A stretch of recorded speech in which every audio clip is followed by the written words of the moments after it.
35 കിലോമീറ്ററോളം ഈ ദിവ്യ ആയുധവുമായി ഏകനായി സഞ്ചരിക്കുവാൻ മുതിലേരിക്കാവിലെ പരാശക്തി സേവകന് സാധിക്കുന്നത് ആദിപരാശക്തിയുടെ അളവില്ലാത്ത അനുഗ്രഹവർഷം ഒന്നുകൊണ്ട് മാത്രമാണ്.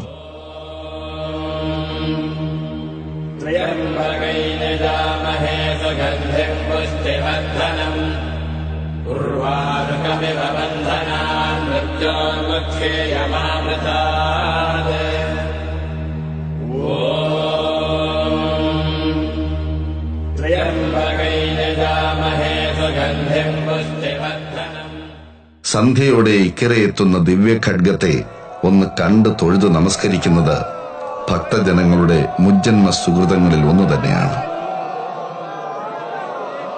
ഭണ്ഡാരം വരവിനൊപ്പമെത്തുന്ന ചപ്പാരം ഭഗവതിയുടെ വാളുകൾ എഴുന്നള്ളിക്കപ്പെടും വരെ മുതിലേരി വാൾ ഇക്കരെ കൊട്ടിയൂരിലെ ശ്രീകോവിലിൽ പ്രൗഢസ്ഥാനം അലങ്കരിക്കും. ഇനിയാണ് ഒരു ജനതയുടെ ജന്മപുണ്യമായ ചോതിവിളക്ക് തെളിയിക്കൽ. പരംജ്യോതിയായ ചോതിവിളക്ക് തെളിയിക്കുന്നത് കുറ്റ്യാടിയിലെ ചാതിയൂർ മഠത്തിൽ നിന്നും ആചാരമുറകൾ തെറ്റിക്കാതെ തൃക്കണ്ണിൽ അഗ്നി പേറുന്ന ശിവസന്നിധിയിൽ എത്തിക്കുന്ന അഗ്നി പകർന്നു വേണം ചോതിവിളക്ക് തെളിയിക്കാൻ. ഇനി നെയ്യാട്ടത്തിനുള്ള സമയമാണ്. അതിനായി നെയ്യമൃത സംഘം മന്ത്രധ്വനികളോടെ യാഗഭൂമിയിലേക്ക് പ്രവേശിക്കും. നെയ്യാട്ടത്തിനായി ചോതി പുണ്യാഹം തളിച്ച് ശുദ്ധി വരുത്തിയ ദിവ്യമായ മണിത്തറയിലെ അതിദിവ്യമായ ശിവലിംഗത്തെ 11 മാസം മെയ്യോട് ചേർത്ത് ആലിംഗനം ചെയ്ത് കാത്തുപോന്ന അഷ്ടബന്ധ ബന്ധനത്തിൽ നിന്നും മോചിപ്പിക്കേണ്ടതുണ്ട്.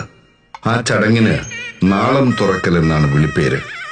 വൈദ്യശാസ്ത്ര ശസ്ത്രങ്ങൾക്ക് നൽകാനാവാത്ത ആശ്വാസം തരുന്ന അഷ്ടബന്ധത്തിന്റെ പെരുമ കേട്ടും അനുഭവിച്ചുമറിഞ്ഞവർ പ്രാർത്ഥനാ നിർഭരമായ പ്രതീക്ഷയോടെ അവിടെ അഞ്ജലിബദ്ധരായി നിൽപ്പുണ്ടാവും.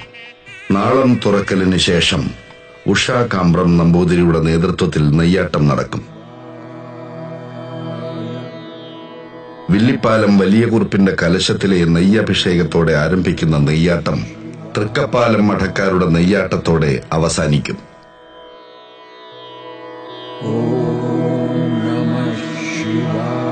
നെയ്യാട്ടത്തിന് ശേഷമാണ് ഭണ്ഡാരം എഴുന്നള്ളിപ്പ്.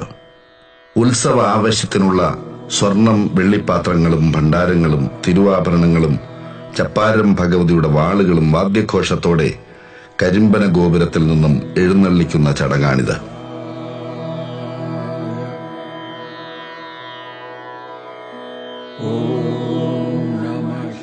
അമ്മാറക്കല്ലിൽ നാം കാണുന്ന പെരുങ്കുടയും ക്ഷേത്ര ആവശ്യത്തിനുള്ള മറ്റ് കുടകളും നിർമ്മിച്ച് കണിയ സമുദായക്കാർ എഴുന്നള്ളിച്ചെത്തിക്കുന്നതാണ് കുടയെഴുന്നള്ളത്ത്.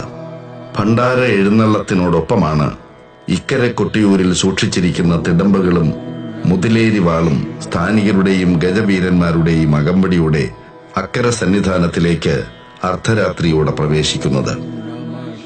മറ്റു ക്ഷേത്രങ്ങളിൽ നിന്നും വ്യത്യസ്തമായി കൊട്ടിയൂരിലെ ചടങ്ങുകൾ ജ്യോതിശാസ്ത്ര വിധിപ്രകാരമുള്ള സമയ വ്യത്യാസത്തോടെയാണ് നടക്കുക.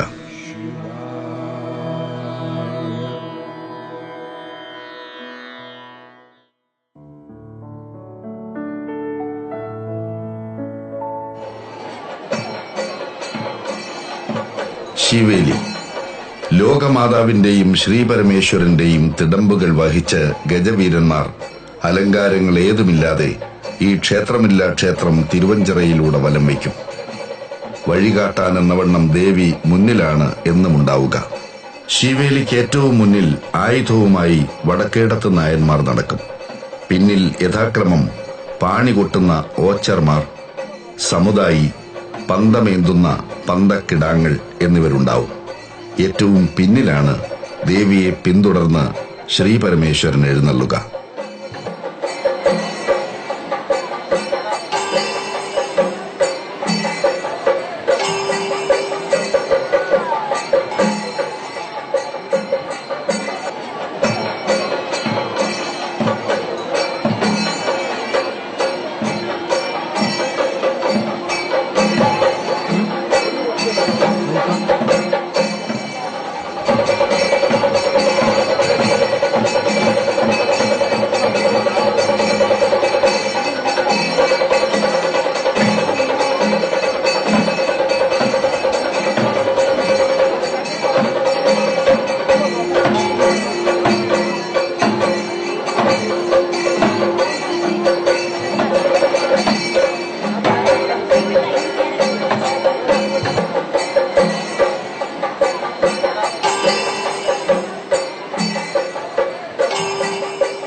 പ്രത്യേകതകളുണ്ട് അക്കരെ കൊട്ടിയൂരിലെ ചടങ്ങുകൾക്ക്.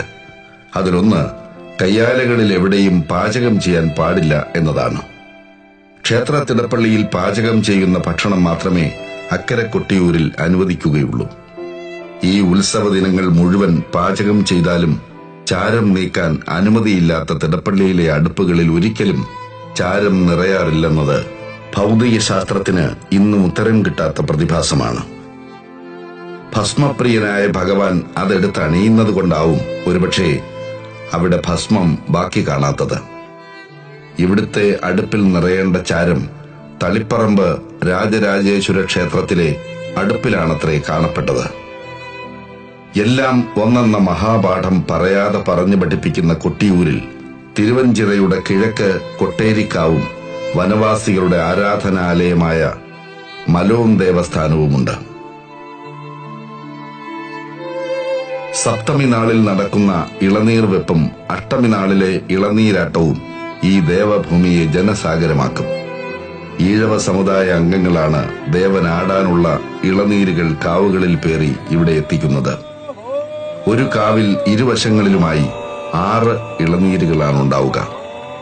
ജന്മസ്ഥാനികരായ എരുവട്ടി തണ്ടയാനും ആയിരത്തി തണ്ടയാനും ഇളനീരിനോടൊപ്പം എണ്ണയും എഴുന്നള്ളിച്ചാണ് എത്തുക.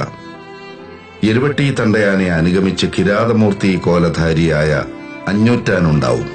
ഏറ്റവും ഒടുവിൽ കൊട്ടിയൂരിലേക്ക് ഇളനീർ കാവേന്തി പുറപ്പെടുക തണ്ടയാനും സംഘവുമാണ്. ഇനി ഇളനീർ വെപ്പിനായി മന്ദംചേരിയിൽ ഓങ്കാരം മുഴക്കിയുള്ള കാത്തിരിപ്പാണ്. സ്ഥാനികൻ പട്ടും പോളയും വെള്ളിക്കിടാരത്തിലെ തീർത്ഥവും സമർപ്പിക്കുമ്പോഴാണ് ഇളനീർ വെപ്പിനുള്ള ദിവ്യമുഹൂർത്തം സമാഗതമാവുക. ഏറെ നാൾ നോറ്റ കഠിന വ്രതം സാക്ഷാത്കരിക്കപ്പെടുന്ന അലൗകിക മുഹൂർത്തം. ഇനി ഇളനീർക്കാവുകളുടെ സമർപ്പണമാണ്. ജന്മദുഃഖങ്ങളെ ഇളനീർക്കാവുകളിലേക്ക് ആവാഹിച്ച് ഭക്തർ ഹൃദയാന്തരാളത്തിൽ നിന്ന് ഉരുവം കൊള്ളുന്ന പ്രണവധ്വനികളോടെ അവ തിരുവഞ്ചിറയിൽ തന്റെ ഇഷ്ടമൂർത്തിക്ക് സമർപ്പിക്കും.